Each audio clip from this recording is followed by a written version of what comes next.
네, 오늘도 종문무고를 함께 공부하도록 하겠습니다. 어제 이어서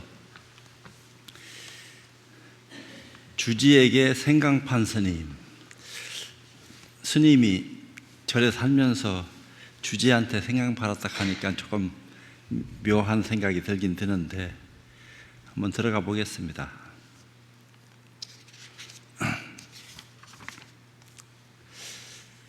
동산 자보선사는 오조 사계 스님의 법제자로 운문종입니다. 여주 사람이다. 그의 인품은 청렴하고 부지런하였다. 일찍이 오조산에서 소임을 볼 때 사계선사는 병환 중에 행자를 고사에 보내 생강을 가져다가 약을 다리도록 하였는데 자보스님은 행자를 꾸짖고 주지 않았다. 같은 절에서 주지스님이 병이 좀 낫다고 생강 가져오라 하는데 창고를 지키는 자보스님은 행자를 꾸짖고 생강을 주지 않았어. 행자가 이 사실을 알자 사계선사는 돈을 주면서 사오도록 하니 자보는 그때서야 비로소 생강을 집어주었다.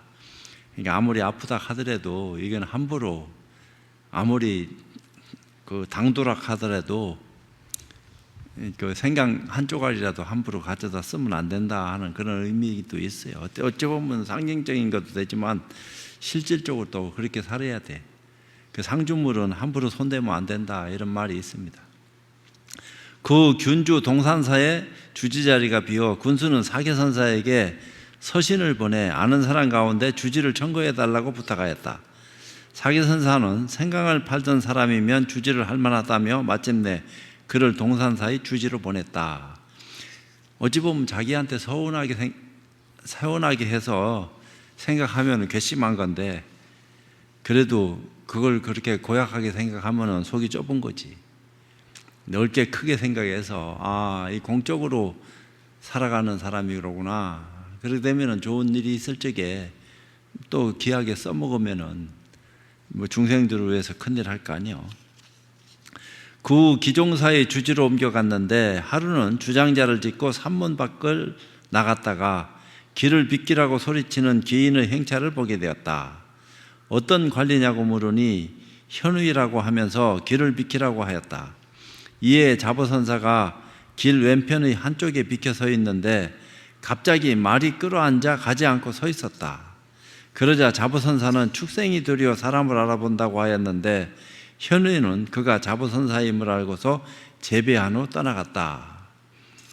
그러니까 조금 의실력이 있었던지 신통력이 있었던지 인연이 그리 됐던지 말이 지나가야 되는데 자보선사 앞에 가서 가지를 않으니까 무릎을 꿇고 말은 서 있는 건데 무릎을 꿇었다 하니까 다시 그 운거산으로 옮겨갔는데 어느 날 밤 산신이 가마를 메고 저를 맴돌기에 자보선사가 너희 아버지를 들어올리고 너희 딸을 들어올려서 방장으로 올라가라고 하였더니 산신이 다시 가마를 메고 방장으로 돌아왔다.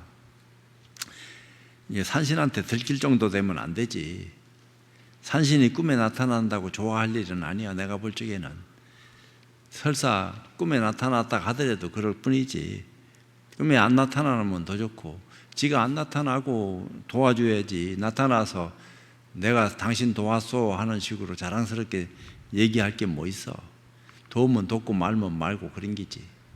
근데 산신 부렸다 해서 기분 좋아할 것 같지만 택도 없는 소리요. 보살지에 올라갔다든지 큰 공부를 한 사람이 겨우 산신 정도 부리면서 허망한 소리 했어야 되겠나. 이제 그런 도리는 아닌 거지. 자보선사가 처음 행각을 할 때 한 번은 여관에서 잠을 자다가 창녀가 치근거리자 마침내 침상을 양보하고 함께 자게 되었다.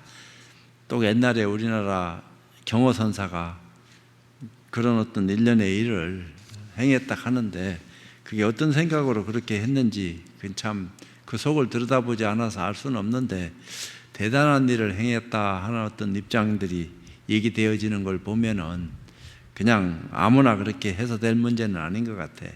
할 만한 위치에서 그 정도 법력이 있으니까 그걸 뭐 가능한 거지만, 안 그럴 것 같으면은 과보가 큰 건데, 그냥 나는 과보 안 받는다 하는 식으로 막 그렇게 해도 된다 하는 입장이면은 곤란한 건 사실이죠.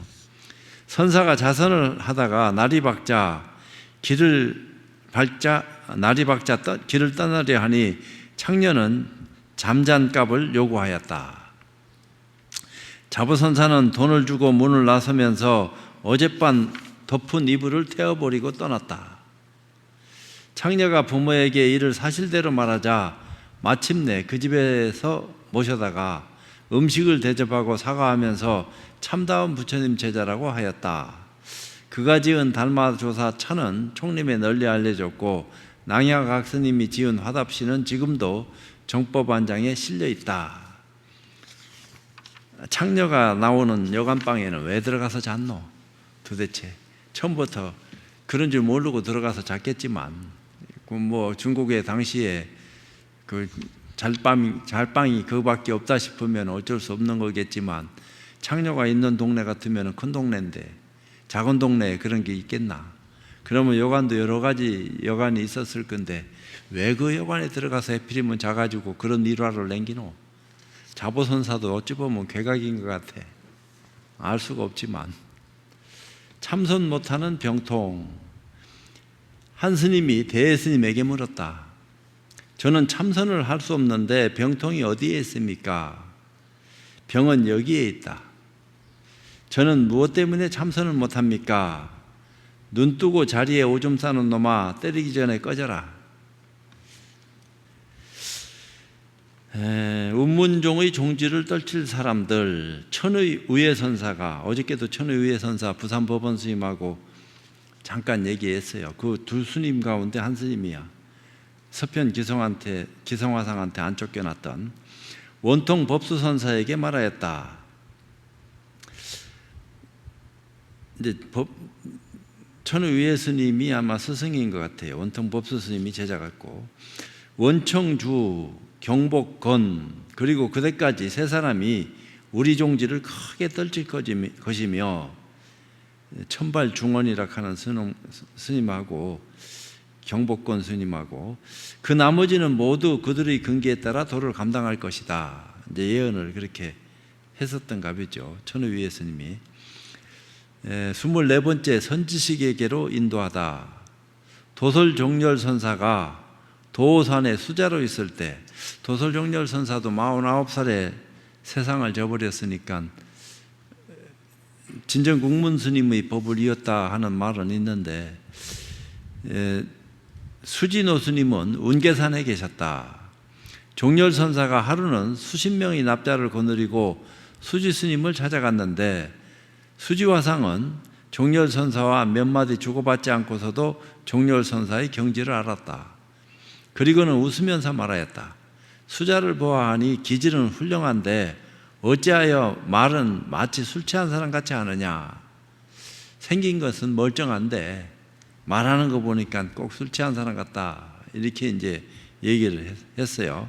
종렬선사는 얼굴을 붉히고 식은땀을 흘리면서 바라옵건대 스님께서는 자비를 아끼지 마시고 가르침을 주십시오 하였다. 그렇게 지적하는 스님이나 그 지적을 당하고 하심하는 종렬선사나 참 어지간한 거야. 안 그러면 뻗댈 건데, 당신이 뭔데 그런 소리를 해서 나를 기분 나쁘게 하느냐 이럴 수도 있는데, 바른 소리를 해서 자기를 딱 지적을 해주는데 아이고 어디가 부족한 점입니까 하고 얘기하는 그런 자세도 훌륭한 거지. 그렇게 못하고 살아서 한스러운 건데, 다 그저 말귀 못 알아들으니까 뻣뻣하고, 알아들어도 상대방한테 안 굽히려고 이제 이런 어떤 입장이 되다 보니까 배우는 사람의 자세는 뭐 굽히는 게 그게 뭐가 그게 잘못된 건가? 한번 굽혀서 큰 걸 얻는다 하면은 그 10번이라도 굽혀야지. 다시 이야기를 나누다가 얼마 후 또 따끔하게 일침을 가하자 종렬선사는 망열자신하였다. 또 한마디 더 들었었는 것 같아요. 그래서 자신의 무리를 이끌고 입실하려 하였으나 수지 스님은 웃으면서 말하였다. 따라다니는 스님하고 같이 입시를 하려고 이렇게 했는데 수지 스님은 웃으면서 말하기를 공은 대중의 수자로서 설법하는 사람이다. 나는 보고 들은 게 넓지 못하니 무슨 도움이 되겠는가? 종렬선사가 제3간청하였으나 수지 스님이 말하였다. 나는 복이 없어 사람들에게 신임을 얻지 못하였으니 설령 내가 수자의 절을 받는다 해도 뒷날 반드시 나 때문에 시비를 듣게 될 것이다. 끝내 입시를 허락하지 않고 다시 종렬선사에게 물었다. 수자는 법창 기후선사를 뵌 적이 있는가? 그의 어록을 보고서 내 스스로 깨닫기는 하였지만 만나보고 싶진 않습니다. 동산 국문 스님을 뵌 적은 있는가? 그 관서자 말입니까? 머리가 없는 놈입니다. 그의 승복자락을 잡아당기면 찌린내가 진동하는데 그에게 무슨 훌륭한 점이 있겠습니까? 자기 나름대로 평가를 하고 막 사람을 거느리고 돌아다니다가 온 게 수지 스님 만나가지고 거기서 이제 이런 소리를 한 거예요. 수자는 그 찌린내 나는 곳을 참고하라. 종렬선사는 그의 가르침을 따라 동산 스님을 찾아가 기해하였다. 수지 스님 인격을 존중하니까 아마 그 말을 따라서 그 진정 국문 스님 찾아갔는 것 같아요. 그리고 얼마 되지 않아 심오한 종지를 깊이 깨치고 다시 수지 노선사를 찾아가자 수지 스님이 말하였다. 수자는 관서자를 만난 후에 대사는 어떻게 되었는고? 만일 스님의 가르침이 없었더라면 일생을 헛보낼 뻔했습니다. 이에 향을 사르고 절을 올렸다. 그 후 종렬선사는 세상에 나와 동산 스님의 법제자가 되었지만 평소에 그의 문도들에게 자신이 운계 스님의 가르침으로 동산 스님을 찾아가게 된 이야기를 해주고 너희들은 마땅히 스승의 예로서 수지 스님을 섬겨야 한다고 훈계하곤 하였다. 그 양쪽 스님이 다 안목이 있으니까 추천을 하고 또 그 찾아가서 깨달음을 얻고 당시에는 뭐 당신 법을 이어서 공부를 뭐 지어가도 상관은 없겠지만 인연이 나하고 있는 것이 아니고 동산 국문 스님하고 있다 싶으니까 그걸로 가라 이렇게 된 거지. 그 수지선사가 입적했을 때는 해조선사가 도솔사의 주지로 있었는데 그는 종렬선사의 상수제자였다. 수지선사의 장례는 모두 해조스님이 주관하였는데 그를 스승으로 예여한 것은 종렬선사의 부탁을 잊지 않았기 때문이다. 눈으로 불성을 보아라. 대스님이 하루는 말하였다. 보살이란 눈으로 불성을 보는 사람이니 반드시 눈으로 불성을 보아야만 되느니라. 눈으로 불성을 본다. 근데 늘 얘기를 하는데 자기 눈을 자기가 볼 수 있느냐? 대다수 많은 사람들은 내 눈을 내 스스로 어떻게 볼 수 있습니까? 거울에 비춰보고 거울에 비춰진 내 눈이 이렇게 생겼구나 이런 것은 짐작할 만하지만 지금 그 거울도 안 보고 자기 스스로 자기 눈을 보라 하는 말을 그 말이 있을 수 있습니까? 말이 살이 안 맞는 것 같은데요. 이렇게 얘기하려는지는 몰라도 내가 내 눈을 보지 않고 보여지는 것은 없는데 이미 내가 내 눈을 봤기 때문에 보고 있는 거고 지 스스로 눈을 보고 있으면서도 보지 못한다고 하는 고정관념 속에 빠져가지고 보면서도 못 보고 있으니까 그 어리석은 거 아니냐. 그러니까 안목 있는 사람은 자기 눈을 보고 또 다른 것을 본다 하는 것은 자명한 일이고 뻔한 건데 그게 내가 내 눈 보지 못하고 남의 눈이든 세상 어떤 경계든 볼 수 있는 것이 있나? 이렇게 눈을 감으면은 눈 감아서 못 본다 하지만 눈을 뜨는 순간에 다 보는 거지. 그러니까 눈 없는 사람은 어떻게 보는 거? 세상에 나올 때부터 눈을 갖지 않고 나온 사람도 있어. 우리는 그걸 봉사다 이렇게 얘기하는데 그런 사람들은 이렇게 본다고 더듬어서 사람 따라서 눈으로 보고 귀로 듣고 몸으로 느끼고 하지만 다 한작용이다 이러댔다 이 말이요. 마음이 이렇게 작용하고 저렇게 작용해서 결과를 나타내는 건데 우리는 그 마음이 무엇인지에 대해서 깨달음이 없기 때문에 알지 못하고 있다. 그렇지만 우리 스스로는 눈도 보지만 마음도 또한 보고 있다. 보고 있으면서도 모르는 것을 중생이라 하고, 보고 안 보고 상관없이 밝게 사무쳐서 근원에 사무친 사람을 깨달은 사람이다 이렇게 얘기한다 이 말이요. 이치는 그런데 실제로 내가 눈을 떠서 통달을 했느냐 하는 것은 다른 차원이다. 어떻게 해야지 깨달을 수 있겠느냐? 쉽지 않은 일이다 이 말이요. 그렇지만 차가 나는 것은 간단해. 눈앞에서 비춰보는 거지 멀리서 찾고 구하는 것도 아니고, 이 앞에서 바로 이거다 하는 것을 알면은 이치로 이거다 하는 걸 누가 모르겠나. 견문각지 하는 것이 마음이 하는 건데, 보고 듣고 느끼고 말하고 행동하는 모든 것은 마음이 작용하는 것이다. 마음을 떠나서 작용하는 것은 없다. 그러니까 이것이 마음이다. 이 정도는 누가 몰라. 그렇지만 그런 돌이 아니다 이 말이야. 그건 아르말이지. 그것 때문에 망하는 줄 모른다 이 말이야. 그 말 배우기 전에는 이것도 모르고 저것도 모른다 하고 넘어간다 하지만, 그런 말을 배웠는데도 깨닫지 못하고 이리저리 횡설수설하고 술 취한 사람처럼 비틀거리면은 한 소리 들어도 뭐 할 말 없지. 어떡하겠어. 어떻게 됐든지 근원에 사무쳐 가지고 해야 되는데 오늘 종목무고 책거리를 해버렸네. 이게 끝나는 시간이 언젠지도 모르고 책을 가지고 나와가지고 떠들다 보니까 책이 다 떨어져 버렸어. 옛날부터 책거리 하면은 그게 이제 그 강원에서는 책을 보다가 한 권을 다 떨어뜨리면은 대중공양을 한다고요. 그러니까 이제 공양을 골고루 논아서 먹기도 하고 서로 담소도 하고 거기에 대한 소외도 얘기하고, 책 한 권을 다 띄었는데 말 한마디라도 없었어야 되겠나. 그러니까 뭐 할 말 있으면 해라 하고 서로 의견도 나누고. 그러니까 이제 책거리 하는 날은 그래도 나쁜 날은 아니요. 중간에서 마무리도 못 지고 끝내는 것보다는 건단진언이라도 끝까지 책을 한 권 다 띈 것은 나쁜 것은 아닌 거지. 인연을 걸었으니까. 어찌 됐든지 간에 인연이 소중한 거요. 안 본 거하고 본 거하고는 전혀 다른 거단 말이오. 자기 눈을 자기가 본 거하고 눈을 뜨고 있으면서도 보지 못한다고 생각하는 거하고는 차이가 엄청 커요. 이치가 뻔한데 그 이치를 드러내서 말하기 전에는 뭐가 뭔지 몰랐다고 하지만, 이치를 아는 사람이 이치를 드러내고 사실을 증명해서 보여주는데도 안 믿는 것은 그때 일이지. 내가 내 눈을 보고 있다 하는 말을 이치를 드러내서 사실로서 증명한 거 아니야. 내가 내 눈을 보고 있기 때문에 보여진다. 내가 내 눈을 보지 않고 보여지는 것은 없다.